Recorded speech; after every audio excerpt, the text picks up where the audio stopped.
There's a perfect shot out there trying to find each and every one of us. All we got to do is get ourselves out of its way. Let it choose us. Hello humans, welcome to the M Word, the Manx Sports podcast brought to you by Martin, that's me. And Matt. That's him. Welcome back Matthew, how are you today? Got to say, still struggling a bit with this man flu. Hasn't shifted, so Seems- might be a bit nasally. I'll need probably a cough and sneeze button throughout. So, we don't record these podcasts day after day, and I think you were ill on the last two, so this is like 3 weeks of dying. Yeah. Man flu. Yeah. Brilliant. Well, at least you haven't caught it anyway. Not yet, anyway. I'll start my well. I wasn't going to kiss you anyway, so it's fine. So, welcome back, everyone. Just a quick shout out to our sponsors, billboards.im. Do exactly what it says on the tin. Billboards advertising, you've heard me go on about them before, so I hope you've been in touch with them. And if you haven't, they do digital advertising down the sea terminal in town and various other places around the island. So get in touch with the guys, get your brand out there, and get yourself seen. There's the future of advertising. So thanks again to billboards.im. So Matt, the introduction. I suspect you probably don't recognise the introduction because it took me a little while to dig it out. No. It's from a movie. No, my streak of getting them the right is unfortunately over. I had no idea what that was. So it was from a movie called The Legend of Bagger Vance.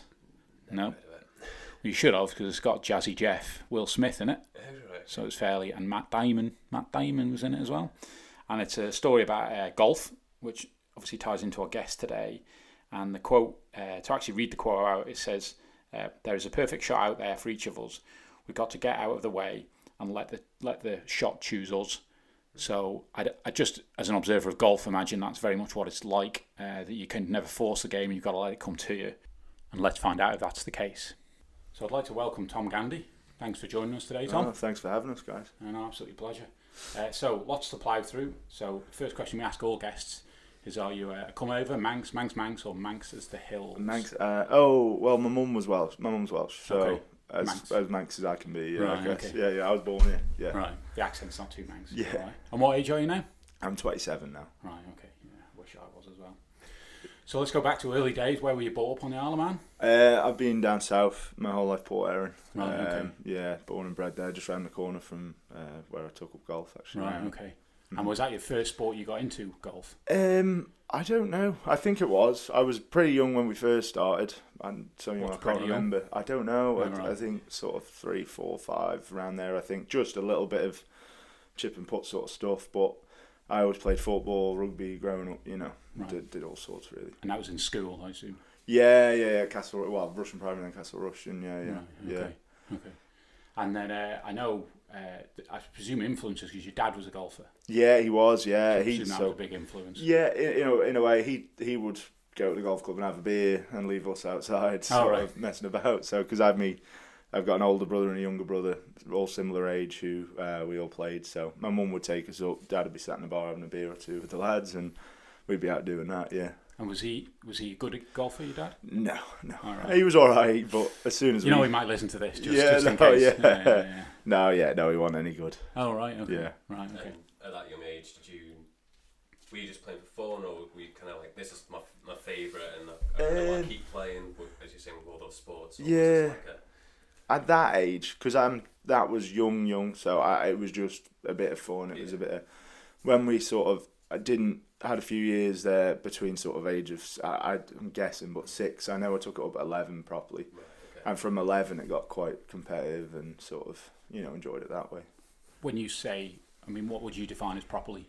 Just to give people a concept of what that is that, well, Dad, I want to go and play golf today. Yeah, it was conscious choice. School holidays, me and my brothers and a host of other guys, golf club and don't leave till it's dark sort of thing. All right. Okay. Pretty much every day. So that was when it was sort of more serious, I guess. And I've always wondered then, when do you transition from, I suppose, pitch and putt to playing? What age are kids allowed on full golf courses? Is there age limits? Yeah. It seems to be getting younger and younger, I guess. It was kind of, for us, it was when you're big enough to be able to hit it far enough to bother to get round. I remember when I say we took it up, I was about 11. My younger brother Patrick would have been 9. and he would only play 6 holes because he was not very good at that age. But yeah, you see kids online and stuff at age 4 or 5 going around a golf course sort of thing. I think so. Yeah, it's but there is no exact age limit. It's just when you can get around, really. So did you become a member of a club at that stage, or did you kind of sneak on as a sneaking on job? Member around a golf club at that point. Okay. Yeah. So they just do kids membership, I assume, and then they have what they did then and they do now. They do like junior coaching where they try and encourage the local kids, the families, whatever, to come up. And then they join and move on to the next phase of getting out and playing rather than just practice. And was it? It was Rowany that was it in trouble? Well, not in trouble, but short of cash a little while. Yeah, financially. Yeah. A couple of years back, but they managed to turn it around, thankfully, and I think they're in a really strong position now, which is good. Yeah. And so we talk about the age of 11 and I suppose taking it up more seriously. Do the other sports that you're doing fall away then, the rugbies, etc.? Not really. I still, through school, carried on playing footy, rugby. I played footy up until I must have been about 17, and I just remember playing for Castown Combi, and then I just saw a guy we had playing for us get his leg broken, and I thought, if I want to play any golf, I can't do that. So that knocked that on the head, and then same with rugby. Once I got to men's level, I was a bit scared of the big boys, really. Knocked that on the head. Yeah. So then, in the teens, you're playing 18 holes, I assume. Yeah. Is at that stage you can start looking at getting a handicap? Yeah, exactly. Yeah, once you can get around the golf course, you can get a handicap. Right. So I don't know at what age my first handicap was, but I know it was 48, which is very high. But it didn't take long to sort of, as I say, we were playing every day at that point, so you get better and better and better, and come down quickly. So for those non-golfers, and obviously you can correct me when I get this completely wrong, but you go each hole has a certain number of shots in theory you should get down in. Yeah. If you go one shot over, that's obviously one, and you just add that up. So in theory, you went 48 shots over on that first time. Around. Yeah, exactly. Yeah. And then the idea is to bring that's that your down. Average. That's what you would do. Yeah. And is it done over a couple of rounds? To get your first handicap, you would do 3 rounds, and they used to take the average. I think now they do it slightly different, but and that's just how that worked out for me. The first, I'm definitely no golfer. I had a couple of my mum used to play, and I had a couple of lessons when I was young, and I always remember her. I think she had a 38 handicap again. She was no golfer. Yeah, she wouldn't mind me saying. And I think you get your card approved by the people you play with, don't you? Yeah. And it always amazed me as a youngster, maybe because I don't know, I never was off the rails, but I always thought, well, you just get your mates to tell you went around in 20. Yeah, exactly, yeah. But it's a very trusting process. Yeah, there's a lot, like, the onus is on you as the individual. Same with when it comes to cheating and stuff like that. You get all sorts of, people might get accused of stuff, but it's about integrity, really, and honesty. So it does seem very core to the game. You watch again the professionals when they're dropping the ball. There was some controversy in the last week or two about a ball drop, wasn't there? Yeah. There's always stuff, and that's why rules officials are there at that level and the level I now play at. But when you're just playing on a Saturday, it's not always as easy to do. So I don't know. But as long as everybody has the right intention, then you can't go too far wrong, can you? No. So through those teens into suppose getting into 16, 17, was the belief then that you could, was the hope to make a career potentially of it? Not necessarily at that point. No, that come a little bit later. I guess at sort of 16, I think I got my first invitation to come play with the men's Ireland team. I had a good run at the Ireland Championships age 16, which actually happened to be at Rowany. And in my second round, I shot the junior course record and qualified well. And then I beat Julian Sutton, who I think he won it 16 times, the Ireland Championship, something like that. So I managed to beat him, and it was like, really good. And then I got invited to play with the men's squad, which didn't go too well at first. But yeah, the sort of idea of a career come a little bit later on. Right. But yeah, that was more, again, not quite a hobby, but... Yeah. Well, you through the school years, were you academic particularly? Yeah. I really enjoyed school. I studied, I did my A-levels and then I did a degree at the Isle of Man Business School as well. So got a SWAT in the room. Well, no, not quite, but I tried. So as you then Well, what happens at that phase? You're getting better at island level. What was going on? You mentioned it about the island games. Was that was that the next stage of that? The island. So the men's team playing like only once a year they go to this Northern Counties qualifying stroke play, where you play Yorkshire, Lancashire. Bigger pools of players over there. But so first goal was getting that. I played that. They have a junior version of that. I played that from about 14 or 15 right up to 18 when I then become an adult. So, it was kind of try play that first, and then Island Games is every 2 years. Yeah. And as we just mentioned off air before, you kind of golf isn't in every single one of them. So, it was try get the Northern Counties team first and go from there. Which how did you find that? I wouldn't say a step up of level, but you're obviously playing Ireland based, and then you go UK. Do you then look around and go, wow, there's a lot of good people around, or how was your mentality around that? Yeah, at first, massively, like, you get a bit intimidated by it, you're a bit in awe of, oh my God, you see him at that, but as I guess anybody will say, the more you do it, the more, in my more recent experiences, I've sort of seen guys who I grew up watching on TV, and I've been stood next to them on the driving range and thought, well, he's got 2 arms and 2 legs. Do you know what I mean? You know what I mean? Yeah, absolutely. Whereas in that first slightly younger, maybe a bit more immature sort of view, it was, oh my God. Yeah, of course. So, I mean, I think that's maybe something, Kevin Moore's the Isle of Man men's team captain now, and something we've spoke about, that sometimes there's just not enough, guys don't get off island enough to compete enough to kind of get comfortable at that seeing those guys really. Yeah.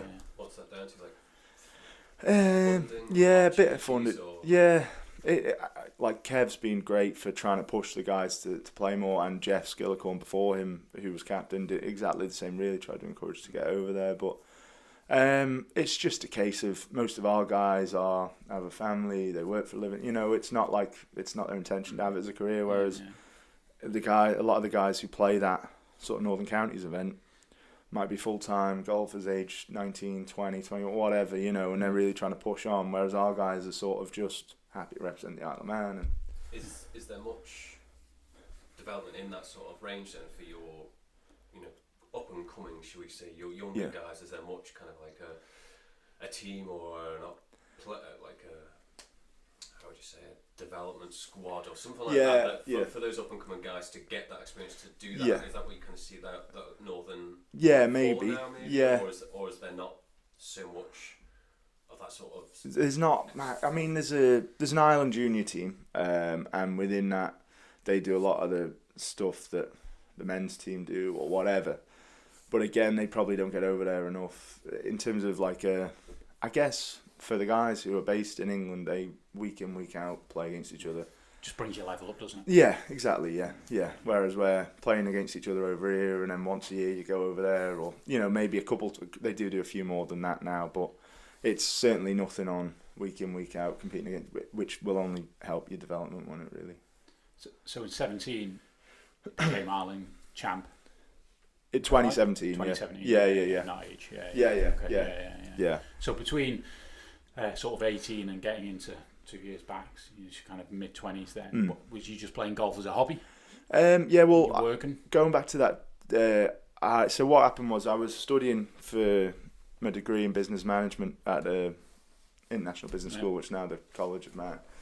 And I got to my third year, and the hours in class, I was like 10 hours a week. So I was like, well, I'm going golfing. Do you know what I mean?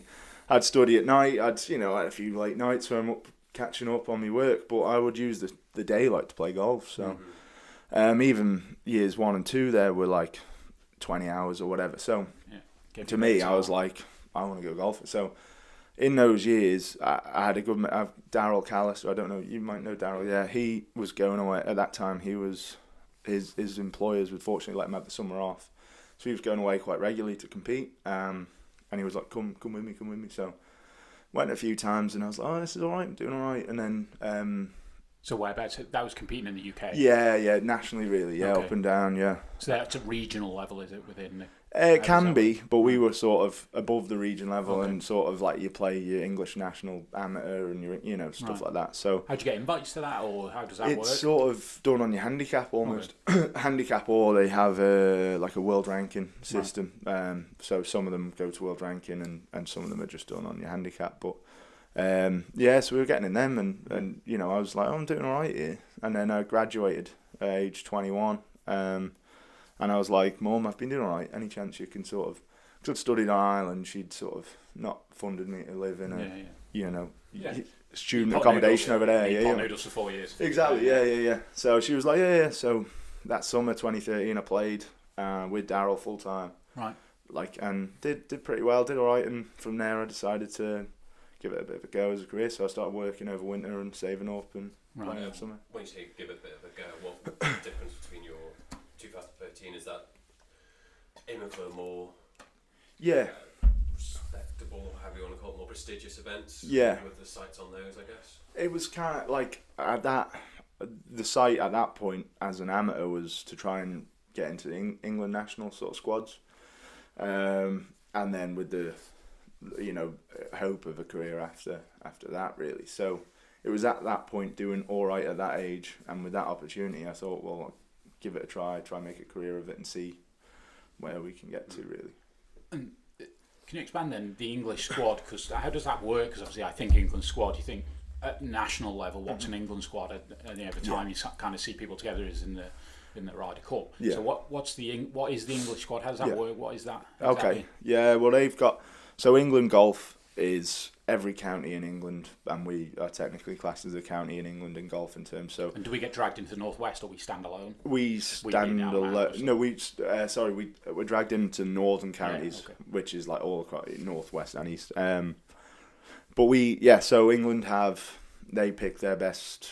Well, I think it's usually about 12 players for their elite squad, they call it, and then they have their development squad, their A squad, and that's where I went in at the A squad level. So it's kind of your best.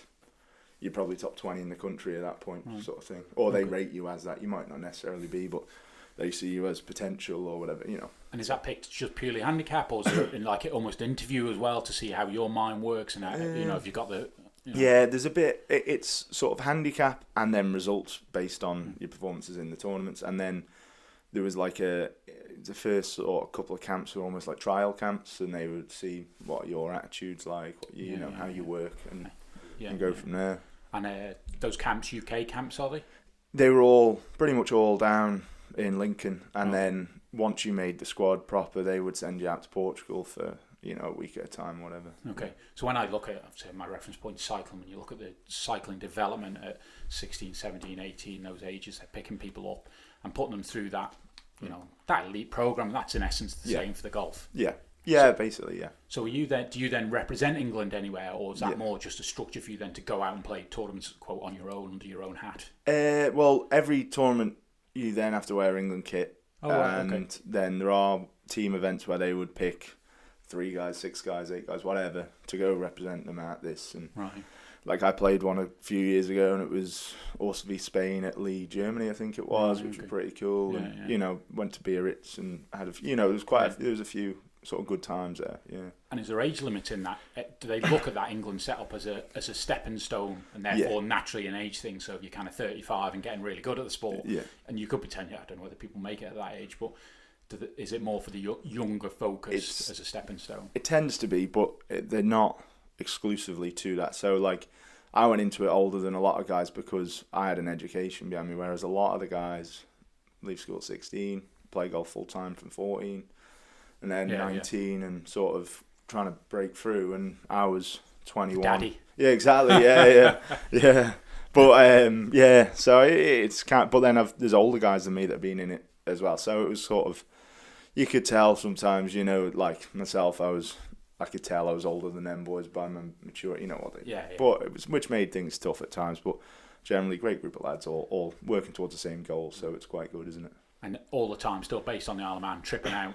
Doing the camps, doing the... a lot of ferry journeys, and most of their stuff was training camps over winter, so I would get the ferry, and then come back, you know, whatever, on a Sunday night, 2 a.m, and go into work Monday morning sort of thing. So it was a bit tough going. A lot of those guys, as I say, were younger. They didn't work. So it was a little bit harder on me maybe than them, but still no excuse. I enjoyed it. I had a great time, learnt a lot, and it helped me development, yeah. And you mentioned working over the winter. You're pretty much funding this yourself. At that point, yeah, and still going more many chances. Yeah, right. Yeah. I wash your car. Yeah, exactly. Yeah. I remember cleaning the windows for £100. Oh, right. But yeah, no, that sort of thing. Yeah, and did Isle were you involved in Isle of Man sport? I don't even know who you are now, but at that stage were you involved in Isle of Man sport? Were they involved with you more? Yeah.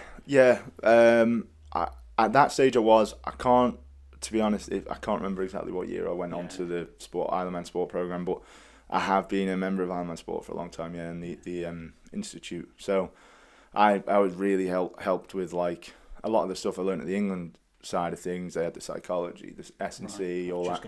Yeah, I already had a good solid background in that through, Chris and the guys at Isle of Man sport. So I felt I had a bit of a leg up already, really. Right. Yeah, so that's again at England level. They're providing you. I always look at all the things around you. You can swing a club, but there's many things around that as well. Yeah. The psychology, the strength and conditioning, I assume. Yeah, that type of thing. Mm-hmm. So 2017 then, sort of reel back to Ireland champ. Yeah. Maybe talk a little bit about that tournament. How it obviously went well.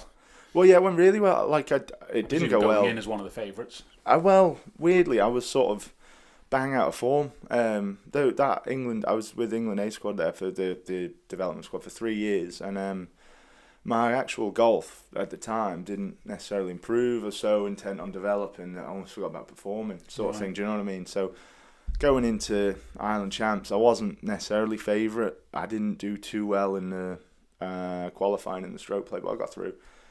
And Alex McCauley I think he might have won something, and then he won the qualifying, and I remember being told, people were saying I can't beat him, and I was like, come on. Like that's how I felt. Yeah. Obviously, he would have felt the same.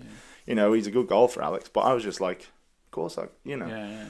And I went on. I beat him, and then I got better and better as the week went on. Really, It was really good fun week. I had my family up there, and it was in Ramsey. I love Ramsey. Great fun. Yeah. Right. And how much? And well, actually, one question at that stage: what was your handicap at that age? That stage, sorry, not. Yeah. I was +3 then. Yeah. So that's, what we were saying before, if you bogeyed every hole, if you meant to take 4, you got 5. Well, I had to par every hole and birdie 3 of them, sort of thing. So you meant to shoot 3 under each time you play, that sort of thing. So it's like jump around, to go, it was a question I was chatting to someone yesterday about, to go, most pros then, like on the European tour, they'll have a plus handicap. Yeah. That would be he was telling me a story, I think it was about Ian Poulter, that when he went pro, he was the other way.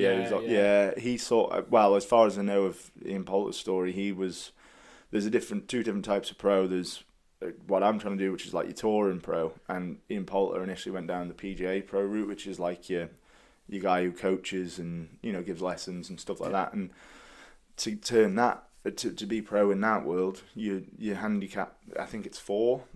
So and I think he turned pro off something around that. I don't know the exact, and then just got better and better. And then all of a sudden now he's Ryder Cup hero. His bank balance will be ridiculous, so he's done well.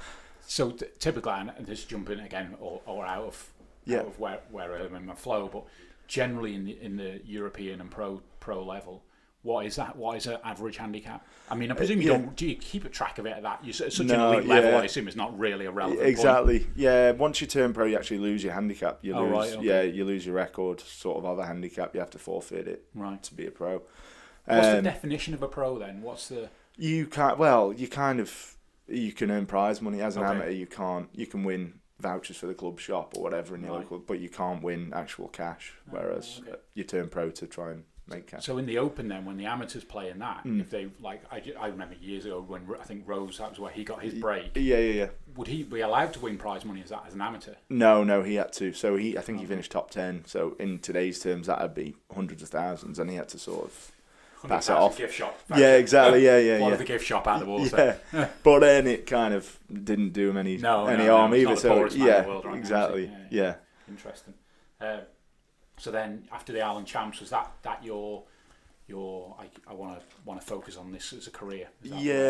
Really instilled in the mind. It was anyway, and then that was like, I need to win the Ireland Champs before I turn. You know what I mean? Yeah. And I felt like my time with England was coming to an end, and I thought, I'm not really getting anywhere. Why was it coming to an end? I'd had 3 years with them. Generally, people only get 2.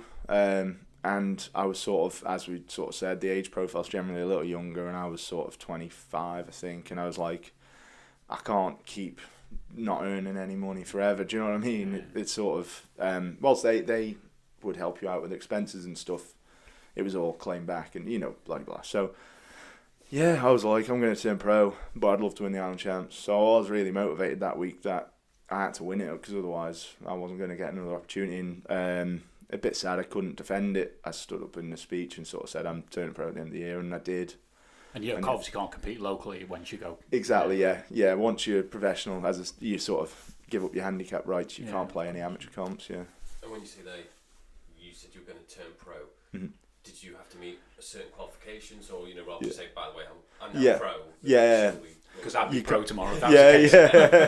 You have to get to a standard to be able to enter a professional tournament, and then once you're at that professional tournament, if you want to remain amateur, you have to sign a form to waive your right to any prize funds, and basically you turn pro by not signing that form and teeing it up the next day, and you don't have an amateur next year, and you have pro. So. And then ultimately it's then about working through the various ranks. Exactly, yeah. And we walk through them, just want to explain to ourselves and our listeners. So you start, walk us through what those tournament levels are, and obviously ultimately up to, more people will know the European tour. Yeah. And obviously you're trying to make on that last step at the moment. Exactly, yeah. So in the way it worked for me, that was September 2017. I was at European Tour qualifying, and I'm turning pro regardless. So I turned pro, didn't do very well. So that was stage 1. That's like a 3-stage tournament, but we'll come back to that, I guess. So I was at stage 1, didn't do very well, but I've turned pro. So then I'm stood there with no status anywhere or anything. What am I going to play next year? Well, we'll have to. And no handicap now either. Exactly, yeah, exactly. So it was a bit tricky, but there's so in the UK there's a tour called the Euro Pro Tour, which is what I've actually played on the last 2 years, and that has qualifying in March. So I set my sights on qualifying there for that. There's guys who are professional who haven't qualified for Euro Pro, which is, so if you think of it in football terms, you got Premiership as European Tour, Challenge Tour as the Championship, and then you've got Euro Pros like League One, and there's a few other around Europe that match Euro Pro. So there's guys who aren't even in that, but they're pro, and they're sort of there's a few tours where you can just enter and play. So I did a bit of that, but Euro Pro, I qualified in March. There was a first stage, I come third there, which was really good, and then final stage I cruised through as well. So that teed me up nicely for 2018 to have full status. Yeah. Right. Okay. So I could play every event if I wanted on that tour then, which I pretty much did, to be fair. And yeah. And again, self-funding, bit of prize money coming in at part of that. A bit, yeah. But coming from a great small community, and there's so many people want to help. So I did. Once you're a pro, you can offer something back a bit. You can carry a logo on your shirt. There's strict rules against amateurs having logos on shirts and stuff like that. So started to sort of have a bit of a business, I guess, where you sort of started to go into deals with companies or whatever, and so I was very fortunate. Some people helped me out there, got me going. Well, Steam Packet started to let me use the boat, and Islandman Sport were funding at that point as well. Have been funding me as well. We're going back a year now. So I don't really remember. I can't remember what I did yesterday. Yeah. So so you're on that state, that level for 2 years, did you say? Yeah. So there's an order of merit runs through the year, and the top 5 in that order of merit move up to the challenge tour, which is like the championship, the next stage up. And again, that's based on results. Yeah. So the order of merit's all just prize money, really. So, but the top 60, if you get in the top 60, You keep your status for next year, and you play in the Tour Championship at the end of the year, where the prize money is like 2.5 times the normal amount. So if you can win at the end of year, you automatically get promoted, basically. So You felt comfortable playing at this level, yeah, based on the results. And a lot of the guys at that level, I'd just spent time with England with them, or whatever. It was kind of the next step for most folks. So I turned pro at the same time as a load of peers, and we all, I had mates that still went round, and we'd share a hotel or whatever, help cut your costs for the week. So so I didn't quite make it up that time, but then so I was back for Europro again in 2019. So and then how does that's a step before the Challenge Tour step? Okay. So it's like the third rung on the ladder, really. Right. Okay. Europro. So that was the end of, where are we now? 19, might be 20 if you listen to this. This was the end of this year or the year before. Sorry. End of 2018, coming into 2019. Right. Yeah. So I just carried on as I've worked over winter, because Europro runs like May to September, October. So it's, because it's all Britain, it's obviously... I was going to say it's all UK. Yeah, there's no point going sort of in March or February to try playing the UK. It's just get wet and be horrible. So do that here. Yeah, exactly. Yeah. So worked again last winter at Friends Provident down the road actually, and started up again in sort of March time. Yeah. So how many events are there in a given season? There was 15 this year. Yeah, 15. I think it was similar last year. Yeah, it's on Europro. It's always around that. And then like Challenge Tour goes Europe and slightly further afield. So you get about 25 events, and European Tour have 40 odd, I think. So yeah. Right. And can you do all of them if you want, or is it a particular? You could. Subject having big pockets as well, I assume. With the travel and exactly. Yeah, and not much of a family home or anything. Yeah, but I think you could, like Challenge Tour. I'm probably gonna play the majority of. European Tour, it depends what your status is, and so therefore, like, I have status on the European Tour, but it doesn't get me in every event. It will only get me in certain ones, if you know what I mean. Okay. But if you had the best status, then you probably earn the most money, so you don't have to play 40 odd times. You know what I mean? Yeah. So it's kind of, it gives everybody an option, though. Right. Okay. So what's the plan then over 20? That's the plan 2020. 2020. So I've just got through the European Tour qualifying process. So how does that work? That's again, a bit of a marathon. So you have stage 1, stage 2, stage 3. Stage 1, there's say 12 different stage 1s. You pick one you want to go to. You go to that. It's a 4-round tournament, and the top 20 go through to stage 2. And then stage 2, there's 4 of them. So a bit like X Factor, basically. Yeah, pretty much. Yeah, right. Yeah, exactly right. But yeah, it's a bit of a marathon. It's a long old run. Right. Okay. And when does that kick off for you in the new year? Well, I've just had confirmation I'm playing. I've got in. So as I said, I've got like a category on the European Tour that doesn't necessarily get me in every event. So they start up again the 9th of Jan in South Africa, the South African Open, and I've just had the confirmation I'm in that. So we're going for that. So it looks like I could be busy January to mid-Feb, and then it just drops off till May, pretty much. Right. But that's fine. Yeah. Whereabouts in SA? That's Joburg, that one. Okay. But then back out there in Feb to Cape Town and George, I think. Right, yeah. Okay. Yeah. So there's a few bits out there, which is quite. That's certainly what will be new to me anyway. Yeah. But yeah. Okay. Thank you. One of the things I really want to talk about was, and obviously it's the theme of the pod in general, is motivation, mindset, and as an observer of golf, it can look fairly. I think generally, if you're not into golf, I think you just look at it and it's about getting a ball in the hole. But there's so much more around. It's unbelievable. Yeah. And I could probably spend hours talking about that. But some of the bits I like to particularly pick up on is I was watching or listening to a podcast a few days ago about guys in the army, and they were talking. This guy, an old war vet, who was talking about the stress effect and how just it affects when you apply stress to people, how it affects decision making. So when you look at, and obviously there's many different kinds of stress, but ultimately you're playing golf, you're trying to make a shot, and how stress affects that. So is that one, I suppose, mentality-wise, that's something you work on? You talked earlier about being in the England setup. Is that something that obviously you're very aware of and is very important part of the game? Yeah, I mean, golf, first and foremost, is massively play between the ears. Like Right. it's huge. You spend 6 hours out of 5.5 hours out there. You got so much time to think. And as you said, especially now, I'm trying to make a living from it. The stress of every shot actually adds up to make what paycheck you make at the end of the week, or you don't. You know what I mean? Yeah. So there is, every shot carries its own stresses. So for me, it's a huge part of it, and a part I really like to work hard at, because I know a lot of guys neglect it, and ultimately that might catch up to them. Do you know what I mean? Yeah. Whereas I work hard. I work with Sean Griffith. She's like through Ironman Sport. She's a psychologist I speak to there, but I've had experience with other psychs through like England and stuff like that.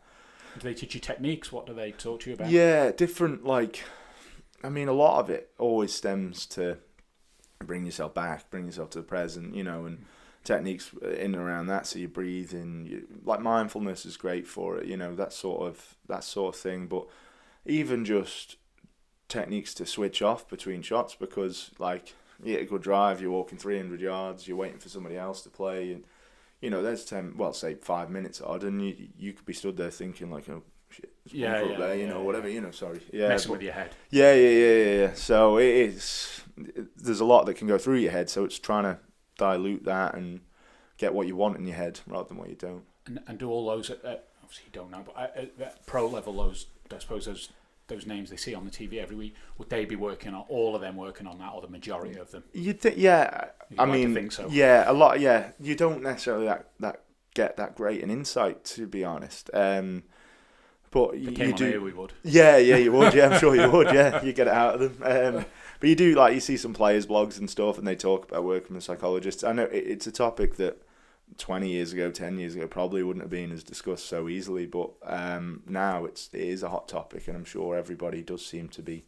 There's always a success story of so-and-so started working with this psych and then they won this, it's great. And one of the things then, sort of tying in, when we were chatting to Rich Seal, who does a bit, I don't know whether you know Rich, does a bit of sports stuff, and he was talking about his first inkling of seeing sports psychology was he was playing golf with a mate was in the rough, and he was looking at it. I think he was only young, and his mate was trying to play for the green. It was just an impossible shot. Yeah. And he was under pressure, making a bad decision, basically, and instead of just playing out into the fairway and playing it up and playing the safer option. So it's that kind of process. Yeah. So then applying that to, I guess, a caddy situation, because I assume generally up to this stage you probably haven't got a full, just funding more than anything else. Yeah, exactly, caddy. So do you get caddies assigned to you at these events, or do you try and get friends and family to come along? Yeah, so this last year I did, as you've said, you don't have a full-time caddy at that level, at the level I've been at. You kind of just go on your own. It's all, but then sometimes I'd have a mate want to take a week off work and come, and so. But I always found I did better. Those weeks where I had somebody with me, I did better. Right. Just less for you to think everything out of the lot. Yeah.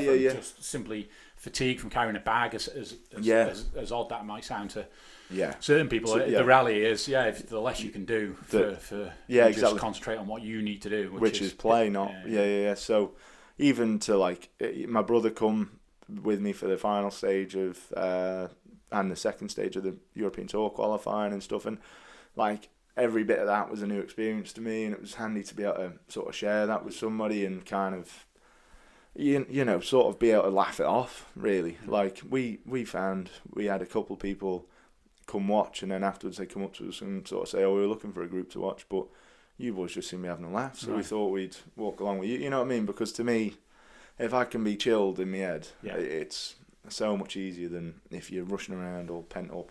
So going back to you mentioned about playing poorly up to before the Ireland champ, before you won the Ireland champs. Again, that might, do you think that's a position where you're playing poorly, you got playing so well, not so poorly, but poorly that you just become right. You just you kind of generally relax, and that's often the way I see sports people perform better when they're relaxed, don't they? Yeah. Well, like that poor run. Sometimes you dig yourself such a big hole, but there's a point where you just got screw it. You just go and swing it. And suddenly everything just relaxes. The shoulders relax. The swing becomes a bit better. Yeah, and it's all just timing. I mean, golf, it's all timing, and if you're stressed and you're tight and you can't, there's no flow. It's hard. So, but that week, Ireland Champs week, I had my best mate Jake caddying for me, and he. Wouldn't even go in the bunker and make the bunker. I had to do all that, but it didn't matter. We just had a laugh. Do you know what I mean? Yeah. He was like, "Well, don't hit it in the bunker if you don't want me to rake it." Well, that's a fair comment. Yeah. So we just strolled along and had a laugh, and made you relax. Yeah. That seems to be the theme for me, to be honest. And on that point of trying to keep you relaxed, do you ever see any kind of mind games in that sense played between opposing people? Yeah. Directly between, or is it more that you have like camps that try to do it? Because I just bring it back to your games where you're saying, well, you should be beating him, he should be, I should be beating him, and of course, Well, interestingly, actually, in that week, Alex, when I played Alex, we stood in the first tee, and the first at Ramsey is they have a ditch at 200 yards, and most people just hit it up short of the ditch, whereas I'm like, it's only 200 yard driver, and I hit it miles over the ditch, and then you go for the green from there because it's par 5. And I was stood there with my driver out, and he had this 5-iron or something, and I was like, well, and he said to me, oh, I won the stroke play, and lucky me, I get drawn against you, like sarcastically, and I was like, well, that beat you here already. I haven't, but do you know what I mean? It was a sign of weakness on his behalf, right. And but you do it at pro level. Like I've played with guys who intentionally try to play really quick to, maybe disrupt the rhythm or what, and it can be off-putting in that sense. So you've got to also be careful of that, but manage that, at the same time as well. You can't then get annoyed at him and try to get frustrated back with him. Because, well, how's that going to help you? Do you know what I mean? So, as an observer of golf, you don't see that on top. Like you watch football and like you might be aggressive with referees, etc. But it's, I suppose, because it is such a gentleman's game, as there's no one else, it's probably more subtle. Yeah, exactly. Yeah, I mean, don't get me wrong. A lot of the guys, like most of the time, you're having a laugh with your playing partners, you're having fun, and you're kind of all helping each other a bit. But come a Sunday and it's late on and everybody wants to win, and if you win, it might mean this to you. If you don't, there can be a lot of pressure, and that can come out in how people react, I guess. So pressure. So a question I got from, and often we ask for questions beforehand before we chat to guests. One of the questions he asked was particularly about pressure, and he said he'll watch the commentary, and the commentator will talk about Tiger Woods has got a 6-foot putt to win the Masters or the Open. Imagine the pressure he's dealing with, and his response to that is no. Imagine the pressure of dealing with I've got a paycheck to pay for. I've got a family to feed, or I've got to get my tour card. Yeah, exactly. And he just was really asking what your view. I'm sure you're not. I'm sure your view is of that. That's pressure. Yeah, it is. I mean, what I think is hard. Like if Tiger Woods has got a 6-foot putt to win the Open, he's played well to get to that point. When you're playing well, confidence is flowing. You can trust yourself a bit more. But when you like, I started this year. I missed the first 5 cuts on Europro, and it was like, well, I've not made any money in those 5 weeks. I'm nowhere on the order of merit. I want to get up to the Challenge Tour. Well, I need to try and keep me status on Europro at this point. So, all of a sudden it's like, well, what do I do? But when you're not playing well, that's when I think the pressure comes more than it does. So, like the guys on the European Tour who aren't quite keeping their card, well, that's when it's harder because they're not quite playing well. You know what I mean? And the pressure would come in that way. Yeah. Whereas I think if it's like you say with Tiger, or like I found going into this European Tour qualifying, like it should be a high pressure environment. There were guys who've come back off the European Tour and are having to try regain their status, and they might have played on it for 10 years and used to the money, the lifestyle, and it all of a sudden looks extremely different to them. So some guys who seemed a bit aggressive, didn't want to talk. The atmosphere was quite whereas to me it was like, well, I'm playing well, it's an opportunity, and if it doesn't quite go well, I'm back to Europe. Well, it's not the end of the world, I'm used to that. So you know what I mean? So I'll probably find out a bit more about myself under pressure next year when opportunities. Do you enjoy those challenges in the mind? Yeah, I love it. Yeah. It's great because every day is a different challenge. So even when you're not playing well, you need to find your way around the golf course to still come in with a competitive score. Do you know what I mean? There's always... I'd imagine you could overanalyse. You talked about having a bad start with missing 5 cuts. Yeah. I'd imagine that's such a mind... I can't use the the word I need to use, but such a mind thing where you... Because then I'm sure you're analysing every single thing. What am I doing different here? Exactly. Well, like 2 weeks before that started, I had my first win as a professional on like a slightly smaller tour, Jamaica Tour it's called, and so I'd won, my confidence was up, and then I turned up to Europro and I just didn't play great, and then I didn't play great again, and then it was like, hang on, I missed 2 cuts, I don't want to miss 3, well, I didn't play great again. Do you know what I mean? Yeah, and that pressure builds. Yeah, and it was like, well, where's this come from when I had that not so long ago? Do you know what I mean? And you kind of... And do you seek counsel then? Do will you speak to? Yeah, yeah. People that watch you. Sports psychologist. Yeah, I was, on to Sean all the time, or Charlie, my coach at Castletown. I was sort of sending in more videos than I normally would, like what do I need to do, what we're working on here. But that's where, again, probably going back to my England days, where you get so focused on the development that even if you're not quite swinging it great, you still, I should be, I can get it round the golf course to make a score to be slightly competitive, you know what I mean? And when you're saying things like you're not playing great, how much do you attribute that down to mentality? Yeah.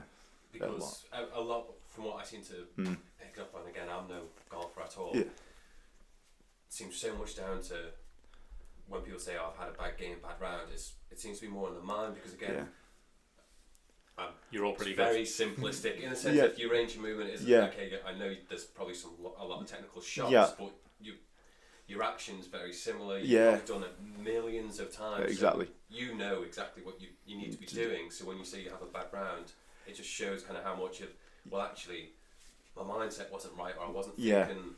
It quite often is like your reaction to the shot is almost what makes it a bad round. Do you know what I mean? Like, I'll go now this afternoon, I'll practice and I'll hit several bad shots. Well, it's okay, I'm only practicing, I'll hit another one. But under the gun in the tournament, if you start to go, I've hit a bad shot, why was I doing that? I haven't done that, And that's not switching off between shots. Exactly, yeah. You can freak out and it can cause you all sorts of unnecessary trouble, really. So, yeah, you've just got to react well, I think. So interesting to follow on from Matt's question, and not to get super technical, but when you're looking at a swing in general, I was chatting to someone yesterday and they were talking about, I'm obviously using hand signals here, but there's a point where the swing has to be good, which is the impact, which I guess is, let's say, 2 foot before the ball and 2 foot after. Guessing. The stuff that happens before that, the backswing and is that, how important is that in that process? Yeah, I mean, or less important than the impact area. As long as your impact values are good. So if your club face is square, to the target, and it isn't going too far, but your path of the club isn't going too far, left or right, it's going to result in a fairly straight shot. But everything you do in your backswing through to your follow through can influence that. So you almost can help yourself with better technique on the way back or whatever to help deliver that face better. So. Right. But as you said, every day there's not a whole lot different. It's just, it can be the way you react to it, or it could be your attitude. It can be, even sometimes I've found you don't play great because you woke up in a bad mood. So slightest bit goes wrong, you're not quite in the right frame of mind to deal with it. And it's ways of beating that, really. Yeah, being relaxed, isn't it? Again, exactly. And I guess also, not necessarily even injuries, but again, if you travel a lot, I don't know here, but you travel a lot. So you travel to an event, spend a lot of time in a seat. Uncomfortable, you're tight, you're stiff. I imagine all those things must play a factor. Yeah, well, like Europro, so I can only speak from, I haven't done much of the sort of long flights and stuff yet. This year I will do a bit more of that, but so my week used to look like I jump on the boat Monday morning, get to Liverpool for 10 and then drive, usually, because a lot of it was down south, 4 hours, and then I would go out and play a practice round straight out of my car. And then you couldn't get on the golf course on the Tuesday and you tee it up on the Wednesday in the comp. So it was like, I'd be stiff, I'd be feeling pretty poor. You stand there on the first tee and you hit a bad shot. And it's like, well, it should be expected. But then you get there on a Wednesday and all you've seen is a bad shot off that tee. You haven't seen yourself hit a good one. So you got to be able to wipe that as well. So, the travelling stuff can be, if you let it affect you, be massive. Is visualisation an important part of golf? Yeah, well, exactly that. Yeah. You've got to picture the good shot. You can't let yourself picture the bad shot. Or they always say don't say don't or whatever. Don't hit it in the water. Well, guess where it's going. You know what I mean? Yeah. Well, that must have been my problem all those years. So fitness wise, again, you watched golf 20 years ago. I don't think it was a massive part of golf now. I think maybe, Tiger changed that to a point. Is that's something? You've obviously part of your regime now. Yeah. Keeping fit. Yeah. Well, try. Strength and conditioning. You couldn't say that looking at me but I do try. Yeah. I really struggle with how many weeks away from home. At Europro level, there isn't a gym there. There isn't catering there. So you're fast food, or you're not fast food, not necessarily fast food, but you know what I mean. It's, and over travel weeks, for business. It's not easy to. Yeah, exactly. You're in a hotel, so you can't cook anything. And gym-wise, this year, I really made a conscious effort to keep it up. So I joined, Pure Gym is like up and down the UK. So I joined that, So I was going 3 times a week, but my golf was suffering. I come to August and I was like, my golf isn't as good as it needs to be. So I actually knocked the gym on the head to put more hours into the practice. And then whether it was because I knocked the gym on the head, I started working with a new putting coach, or whether things started to click with my long game. Yeah, right. So which part of that made me play better, I don't know. But I did knock the gym on the head, so right now, no, I'm not in as much as I need to be. But you look at the guys at the top, Brooks Koepka, Rory McIlroy, they're athletes now. It's massive. I can't remember. He was telling me it was one pro golfer who'd basically bulked up because he didn't hit it that far, but it didn't change his hitting distance. Well, that's it. Again, I take that. I guess part of that's a lot of that's technique as well. Yeah. I mean, that's it. I mean, I have been told that studies say that mass helps you to hit it further but that doesn't necessarily affect you. It's like swing speed plus the strike equals ball speed, which equals distance, basically. So you need to be able to swing it faster, which is what a lot of the guys go to the gym for. But it's also massive for injury prevention, really. If your back is strong, all the hours sitting down, stuff like that, if you're flexible and mobile, you're better off than when you jump out of a car and just go straight to the tee, you know what I mean? Do you do yoga or anything like that? Is that something? I did, yeah. Last winter I did winters before as well, but again, it's one of those things that seems to fall by the wayside when season comes around and I haven't got the facility. Well, I should be able to do it, but I spend 7 hours at the golf course. I then eat and then I'm tired. And you got to recover. So I've got lots of excuses. Time. Well, no, time isn't it? It's just finding what works best. Exactly, for yourself. And as I said, ultimately, I only do those things to help my golf. My golf is actually the main thing. So if they're not quite helping it, I need to look at it really. A few more quick questions. And it was a question asked by a listener is, what would you say the difference between a top amateur and a pro is? Outside of the money. Yeah. Well, just their golf. Yeah. It's a consistency thing. It kind of is, but I personally found that as a top amateur, par's never a bad score. So if you parred every hole, you'd do all right. You'd plod along. You'd probably finish top 20 in a lot of tournaments. But as a pro, you gotta make birdies. You gotta shoot low scores. You gotta be able to build a score. It's sort of, I don't know. I think as an amateur, you play a lot of really hard golf courses, so that's part of it as well. But the stuff I've seen as a pro, you kind of need to just go out and shoot a low score and keep building it, really. And is that again, that's a mind thing, isn't it? Because again, if you're not doing par, then to me, if you're going below, you're kind of starting to force, because you have to force things. Yeah. Because the pars are set to, this is kind of what you should be doing, so to go under it, and that's again where it's about risk. It's about where do you take that risk? But that also, interestingly, is where you see a lot of guys fold, I guess. I don't know, or they might be 4 or 5 under and they're trying to push to 7, 8, but they don't. It's a mindset thing to keep going. I've been really guilty of it at times where you get to 3 or 4 under and you go, oh, this is a good score, that'll do, we'll coast it in. Whereas you've got to just keep going. You've got to keep trying to make birdie every hole. So that's, again, not golfer, but that's what they said Tiger would always, I think he called it stamp on the throat. So when he was 5 ahead, he'd be able to stamp on the throat and make it 7 ahead. Yeah, exactly. Yeah. You've just got to. Not many can do that. Exactly. Yeah, I mean, I've had a few times this year, I've shot 5 under in the first round, which is a really good score, but you get in and you're 4 shots behind because somebody's at 9 under. So you know what I mean? And I'll think of times where I'm like, well, I played it a bit safe there. Maybe I should have, but... And then you maybe overanalyse it. Exactly, yeah. Because it ultimately, it's only the score after 3 rounds, but it does all add up. Yeah. So one of the other questions then was around, obviously every golf course is different, obviously. When you're looking at even, again, this was a golfer telling me about the grass, the grass direction, they're all things that I'd imagine impact and you need to learn and understand. Yeah, it's like... When you go to South Africa, I assume grass is probably different completely different, how speed, exactly. The ball moves, things like that. Exactly. So, it's also altitude, so the ball's going to fly further. Right. It's warm, so the ball's going to fly further. And then the grass is completely different. So, I need to learn the technique of pitching off that grass, whereas, British grass, it tends to all be the same. It's all small things that other people wouldn't necessarily know about. And that's one of the motives of me going to South Africa in early January, is to kind of try to get used to that a little bit, because there's 3 tournaments in February on the Challenge Tour, which...